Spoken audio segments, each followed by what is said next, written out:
Hello, everybody, and welcome back. Good to talk to all of you again today. And I am approximately 1 week away from freedom for about a month and maybe I guess about almost 2 months freedom from school. I'm almost done my first year in Naval Arc, so oh my god, that was rough. I'll talk more about that obviously once I'm done this year and I have a little more time to talk about the various little things that have happened in the year.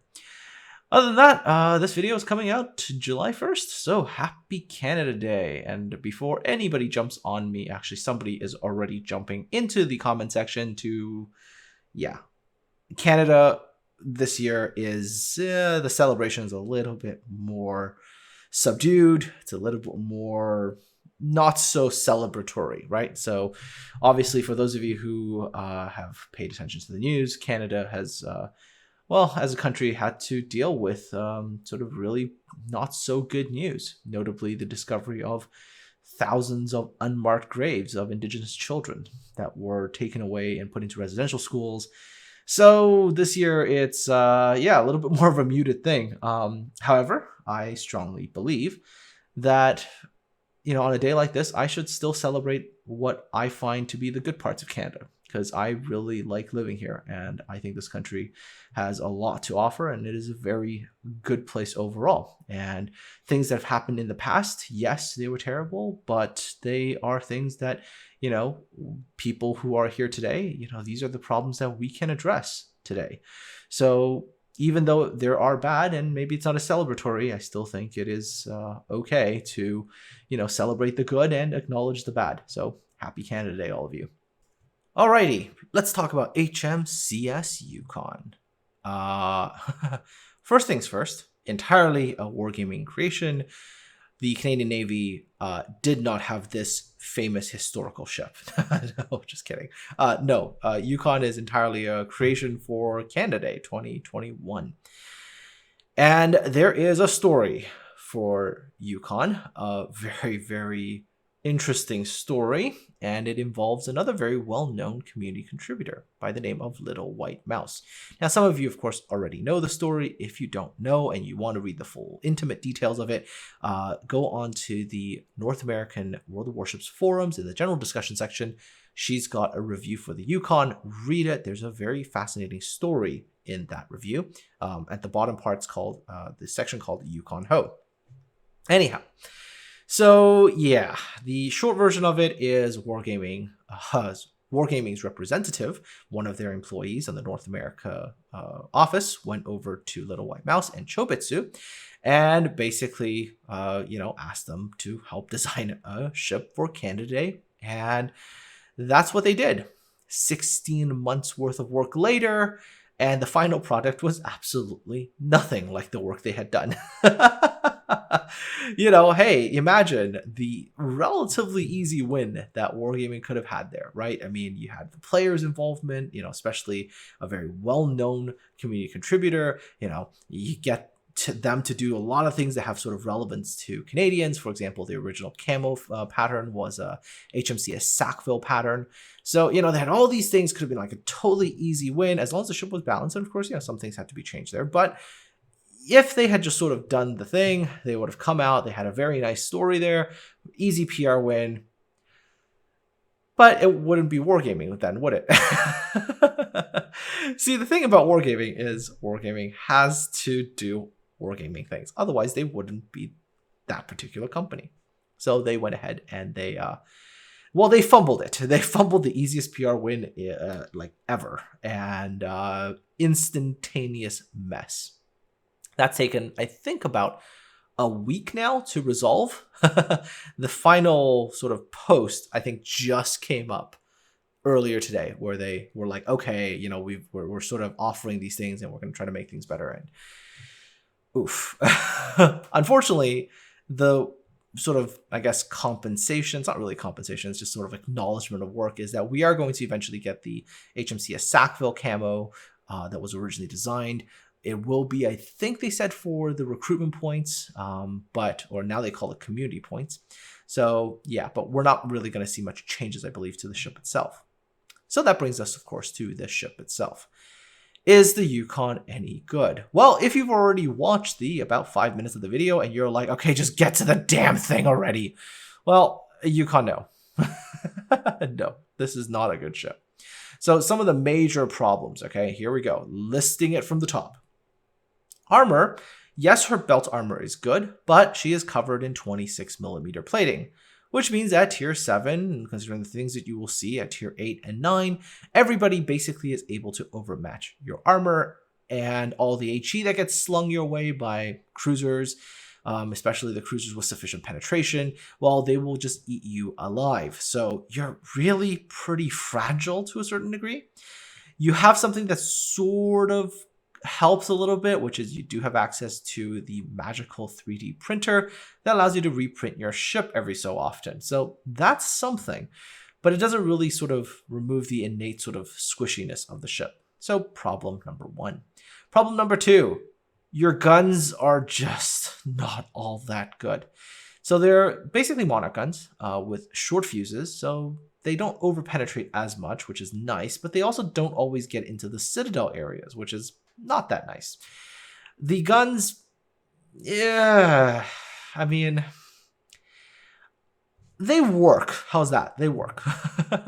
I mean, but they're monarch guns, right? They're 381 millimeters. They've got 1.9 sigma, and dispersion is kind of not all that great. Range is abysmal. We're talking like tier 4, 5-ish range on a tier 7 ship. So you really kind of got to get close. But by getting close, you do kind of alleviate some of that penetration issue. But again, you need to get into a range of stuff. And in some of the higher tier games, well, kind of good luck with that. So guns, not all that great. Oh yeah, also, the gun arcs are not that great, and the gun reloads in 31.5 seconds. So you don't really have the fire rate of the Monarch, and she retains the Monarch sort of crap arcs. Now, the crap arcs problem is somewhat compensated by the fact that she does have a really fast rudder, so that is something. And for tier 7 battleship, she's actually pretty okay in speed. So there's a couple of things that are all right. Her main defining feature, I would say, is the fact that she has some pretty solid concealment for tier 7 battleship. 11.5. She's basically got a baked-in concealment module. That's basically what it is. So, therefore, the Yukon's playstyle is almost cruiser-like-esque in a certain way. You know, you're spending a lot more time kind of sneaking around, getting into the position, firing the salvo. And in most cases, before you even fire that salvo, you're already thinking about, like, how do I minimize my damage? Am I turning away first? Am I doing some kind of other fancy maneuver?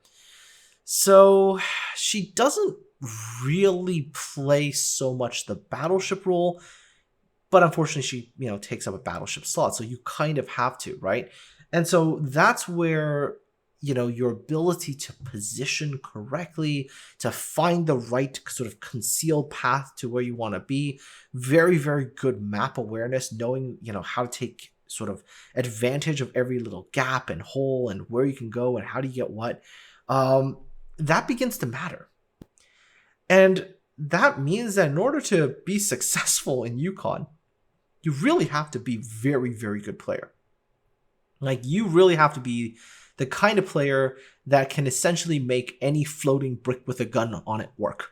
And that's not a lot of people in the game. And in fact, if I remember correctly, earlier on, when I looked up the statistics for Yukon, the top 5% of the player base, these are the people where, all the other tier 7 battleships, they're averaging super unicum win rates, right? Like 68, 69% or whatever.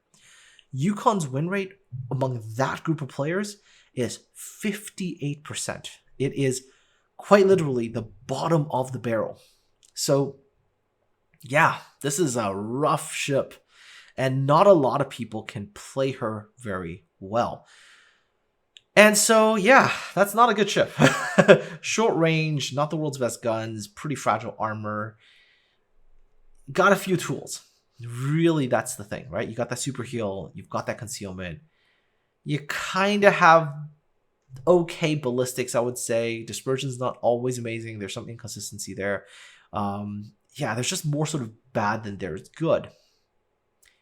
And yet, and there's a but to this. And yet, for whatever weird reason, I enjoy playing her, and that's not the thing I really want to say. But I do enjoy it, and I don't enjoy it because she's a good ship. I'm going to make that very clear. One is the ship objectively, which is this is an awful ship, and there's way better choices if you want to spend money and get a tier 7. But personal opinion, gameplay, whatever, I like her.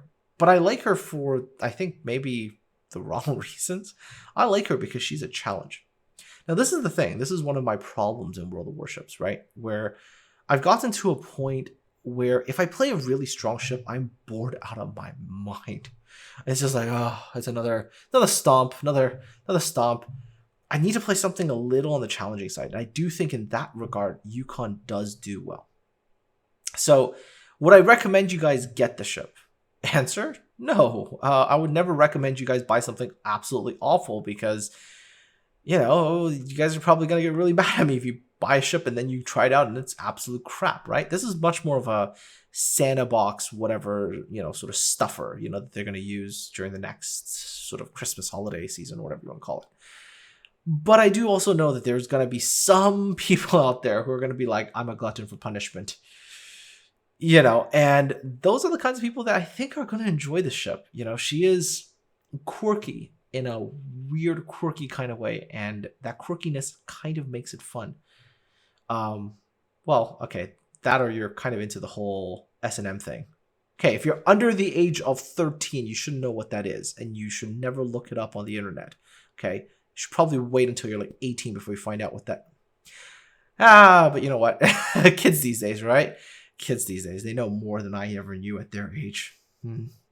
Anyways, I'm just turning into an old man now. Anyhow, back to Yukon. So if you paid attention to the background game, and I didn't really talk about it, you will notice that is what I spent a lot of time doing in this game, is just sort of sneaking around, breaking vision, you know, hiding behind islands. You know, I'm a BB that's like hiding behind islands, trying to, you know, get some shots in.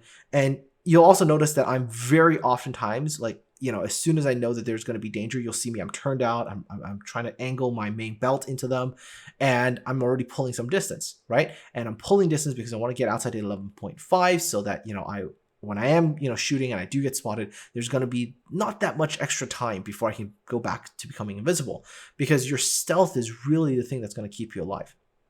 So fundamentally, you have to abuse that stealth to the max. But, and here's the big but, you also have to. No, you didn't hear that wrong. It's that word with a T, a single one. The thing about Yukon is not only do you have to abuse the stealth, but you also have to really figure out a position to play her. And she requires very aggressive positioning, but also at the same time very good positioning in terms of crossfires and things like that. So you really have to kind of set yourself up perfectly to be successful in the ship. And sometimes you will often find when you're playing a ship like this that you can end up in positions where you might be kind of, you know, ahead of a lot of other people. You know, you got to be kind of in front of a lot of your friendly ships, right? And you might really become that first target, but knowing that, you've got to position yourself in a way where you're not the most appetizing target, even though you're close. You know, you may be off on a side, you're maybe stopped somewhere else, you know, trying to get shots over, you know, islands or whatever, you know, things that are just kind of make you annoying, I guess. But because of that good stealth and the fact that you kind of play like a cruiser sometimes, you can surprise people, because people will sometimes assume that the shells coming towards them might be cruiser shells because they're in cruiser-ish positions where, you know, suddenly battleship, right? And that hurts. So maximum abuse of that. The 381mm guns, and this is something to be said about them. At the ranges that you're playing them at normally, and that does not usually include the scout plane, although even if you use a scout plane, it's not terrible. But typically speaking, you're not using the scout plane. In your normal combat range, and that's not the maximum 15.76 or whatever kilometer range it is. It's usually closer. We're talking typically the engagement ranges when I'm playing this is like 13-ish kilometers. And at that range, the guns do have sufficient penetration performance, which is kind of an interesting aspect of it. It's not great guns, but hey, it does work. And if you can take advantage of that excellent stealth and you can put yourself in the right positions, you can get damage. Okay. However, keep in mind that you are dealing with a British battleship. It does have a citadel that's a little bit above water. You can't get citadel to pieces, which somebody will hit me a little hard. You'll see soon. But all in all, if you can master those quirks, she can perform. Again, there's a big difference between subjective, yes, I can get the ship to perform, and objective, is the ship good? She is not a good ship. And realistically, I would not touch this ship. And I would not spend money on it. However, if you are, members of a particular group who enjoys that kind of abuse, then Yukon... Wait a minute, hold on. I'm part of that group now too, ain't I? Dang it. Okay. I am now a proud member of that group. Anyways, if you go ahead and you get the ship, you really have to be of that kind of... you have to be interested in not playing the best ship in the world. And you have to be interested in playing at a disadvantage and then sort of trying to make the best that you can make plays-wise out of that kind of situation. It's not an easy thing to do. By the way, look at the 3D printer. Yeah, that is a pretty useful feature of the ship, by the way. But also, I do find in a lot of battles, I might not even use all the charges. Sometimes I use like 2 in the entire battle because I'm abusing my concealment, and that's how it hurt. Yeah. See, that above water thing is can be painful, right? But yeah, that's about all I have to say about Yukon, really. She's concealment focused, sort of more cruiser playstyle than battleship. And if you can sort of master that, you might find some enjoyment in the ship. Otherwise, this one is a hard pass for me. And whatever you do, don't get sort of, drawn in by that Canadian camo. That camo costs you an extra 2,000 doubloons. Anyways, folks, take care of yourselves. Have a good one, and I'll talk to all of you again next time.